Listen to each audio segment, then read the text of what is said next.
آج ایک بہت بڑی ہستی کا انتقال ہوا ہے، پیر ذوالفقار احمد صاحب نقشبندی، اور یہ ان کی خوش قسمتی ہے کہ 22 جمادی الثانی ہے، یہی صدیق اکبر رضی اللہ تعالیٰ عنہ کی وفات کا دن ہے، یہی پیر صاحب رحمۃ اللہ علیہ کی وفات کا دن ہے، اور سلسلہ نقشبند حضرت ابوبکر صدیق رضی اللہ تعالیٰ عنہ سے ملتا ہے، تو ایک یہ بہت اعلیٰ مناسبت ہے۔ ساری زندگی حضرت کی اللہ کے بندوں کو اللہ سے جوڑنے میں گزری، اللہ ان کے درجے بلند فرمائے۔ کافی عرصہ سے علیل تھے، بیمار تھے،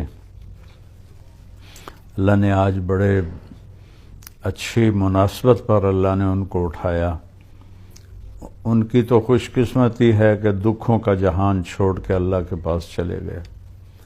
ملک والوں کے لیے بہت بڑا سانحہ ہے، نیک لوگ پہلے ہی ہمارے ملک میں آٹے میں نمک سے بھی کم ہیں، پھر جب کوئی جاتا ہے تو اس کا خلا وہ بس خلا ہی رہ جاتا ہے، اسے پر کرنے والا کوئی دور دور تک نظر نہیں آتا۔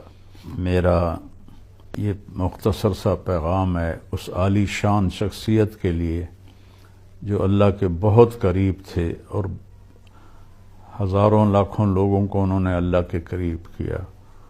السلام علیکم ورحمۃ اللہ وبرکاتہ۔